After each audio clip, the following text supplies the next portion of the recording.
Welcome to the World United. Today's topic is the power of intent.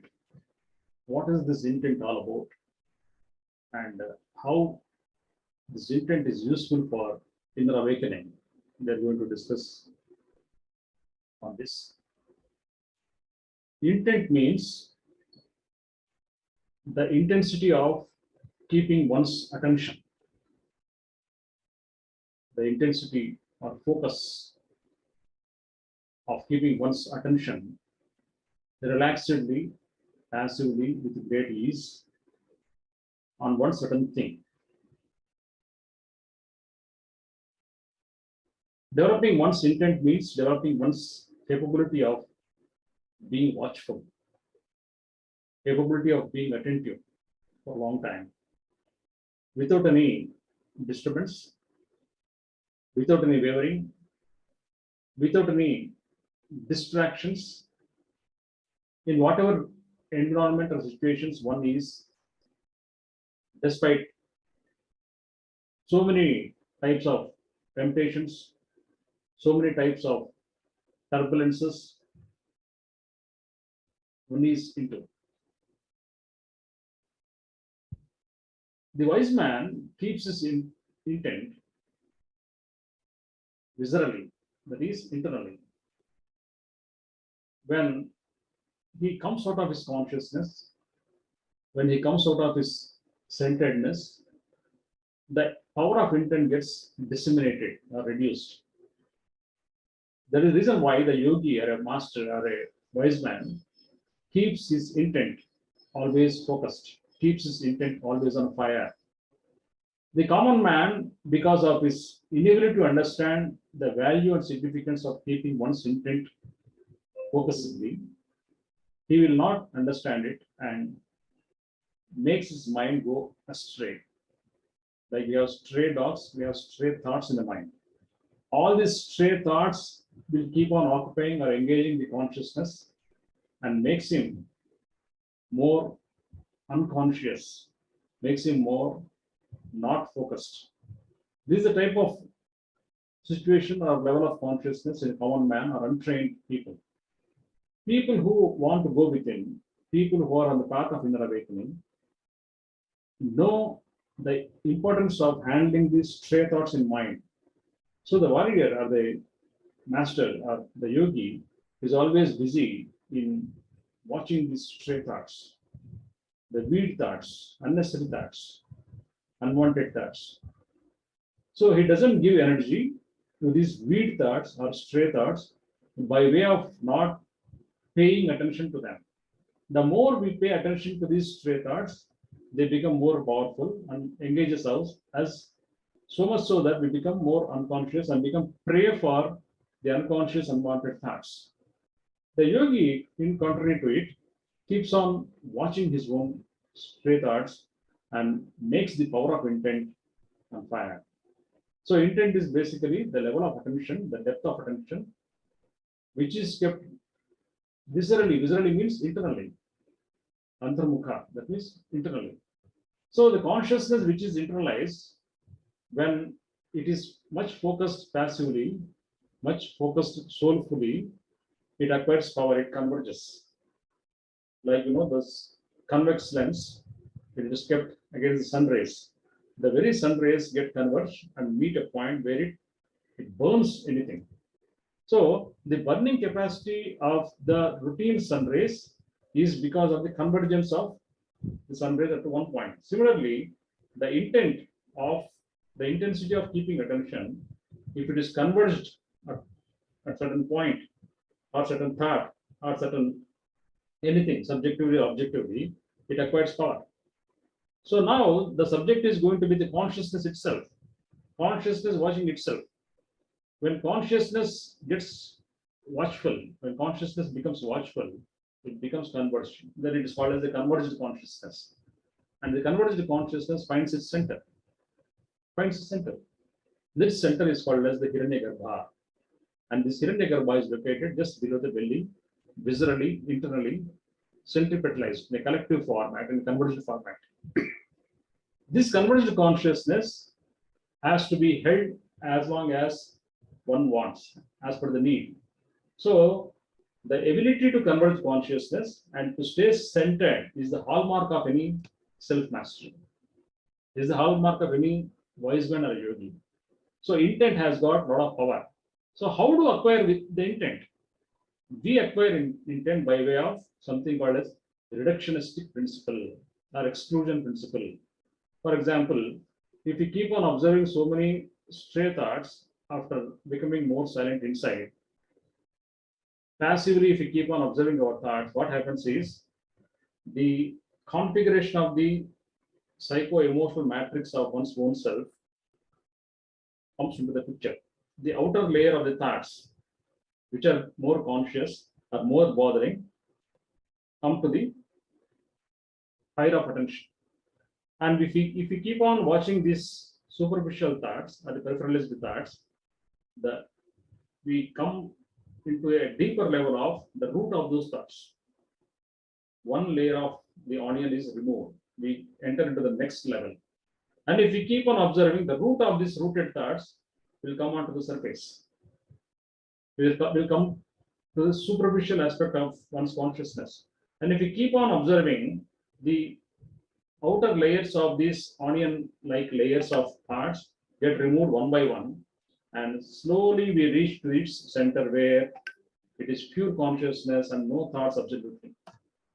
And this type of absolute thoughtlessness, even the thought that I'm not getting thoughts will not come. It is a pure silence, it is pure consciousness. That is what is called the inner silence. And there the intent gets converged. Intent means the converged attention is called as the intent. The thought acquiring power by way of increased intensity is called as intent. So this converged consciousness acquires intent, and this intent becomes our habit. Intent becomes our nature. Intent becomes our temperament and trait. For a yogi, holding the intent of converged consciousness is the name of the game of his life.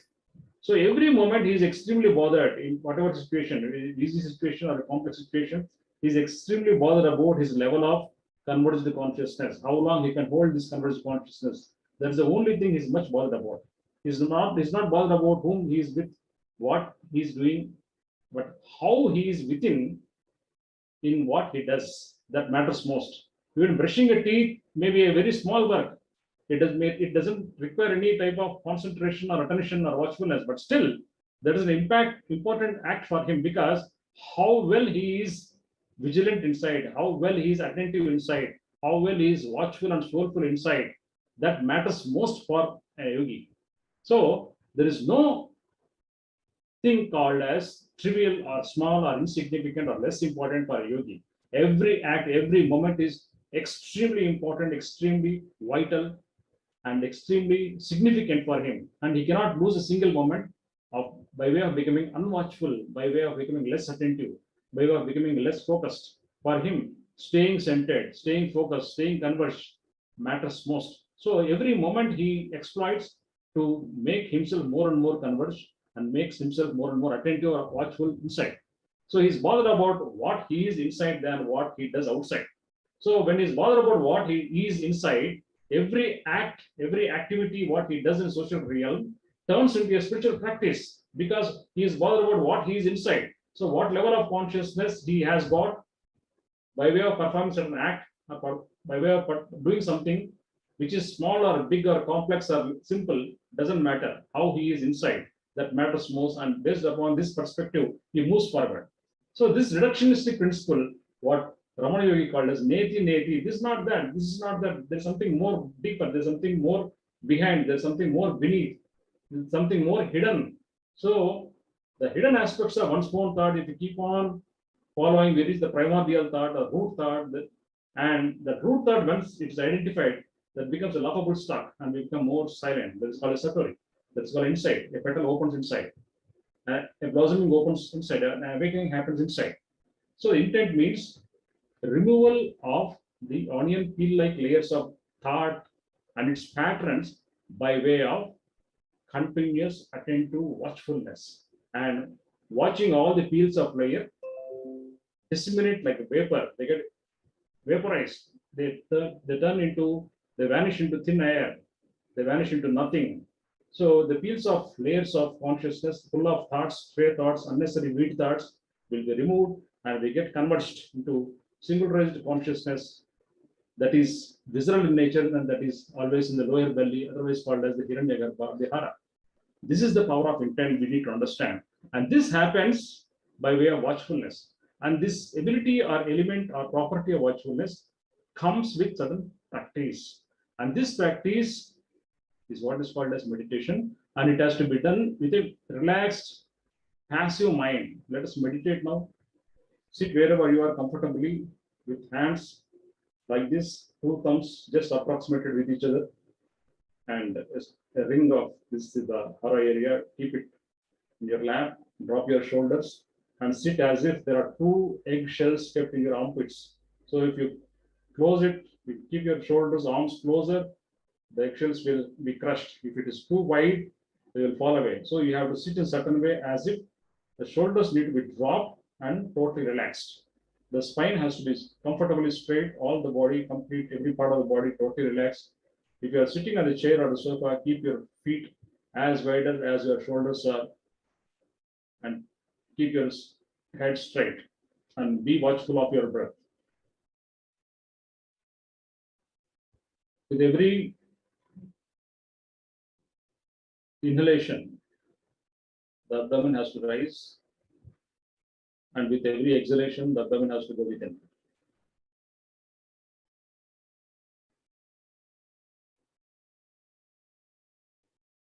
The practice of meditation is basically for understanding the meaning of inner silence. Once we are used to silence, we apply the power of silence to all the activities of life. Meditation, please remember, is not an act of doing, but it is a nature of a property of being watchful, being soulful, being attentive passively. And it is internal in nature, it is visceral in nature. Just keep watching the breath. With every inhalation, the abdomen rises. With every exhalation, the abdomen recedes.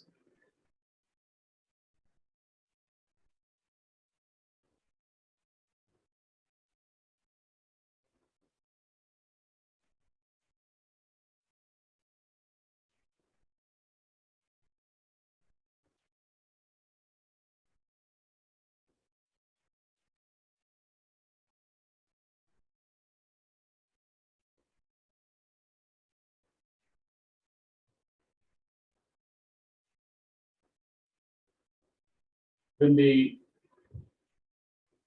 focus of attention moves away from head and heart and reaches its natural place, that is the inner aspect of belly, the attention on the stray thoughts, the attention on useless, unwanted, unnecessary thoughts will be diminished.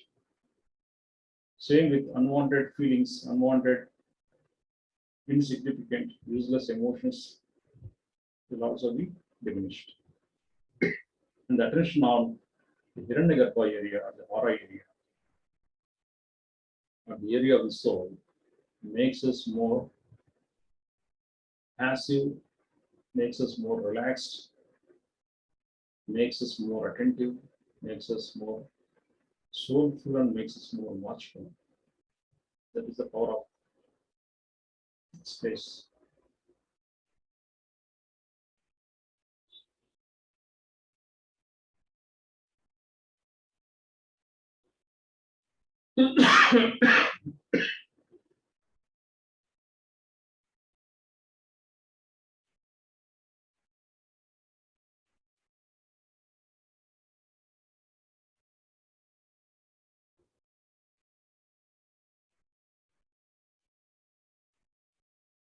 Be attentive on your breath.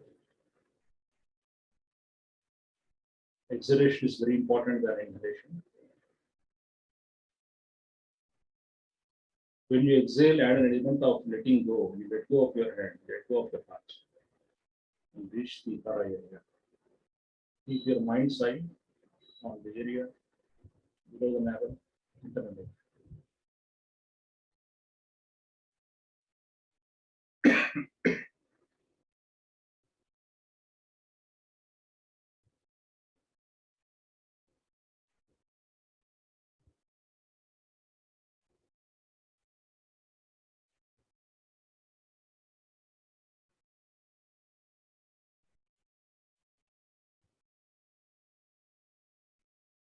Let the flow of breath become a flow of oil, smooth, no jets, pauses, catch. Let it be smooth. Second half of exhalation is very vital, most important. And the terminal part of exhalation is like a nirvana, a moment of nirvana, because it sinks straight into the center of your being.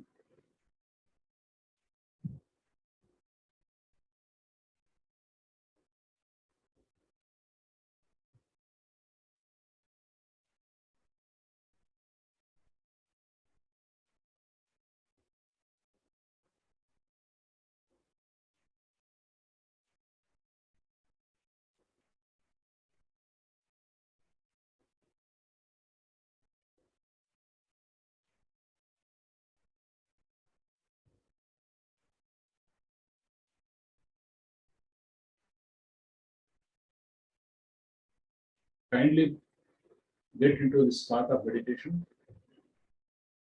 by way of sitting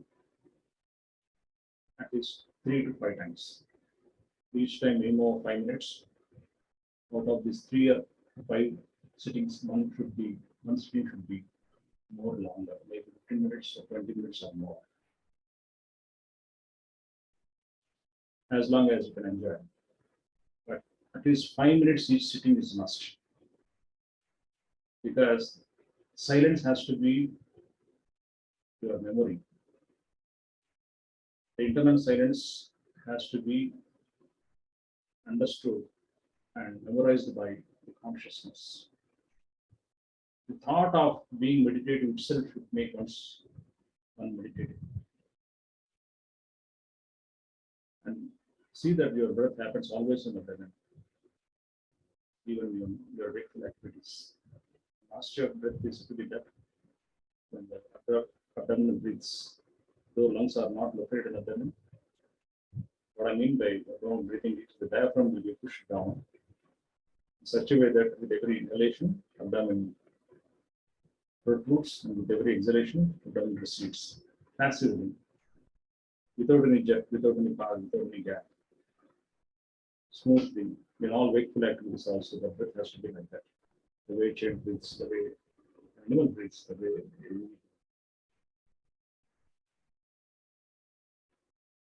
slowly open your eyes, keep your mind's eye on your lower belly, internally, always. Thank you very much.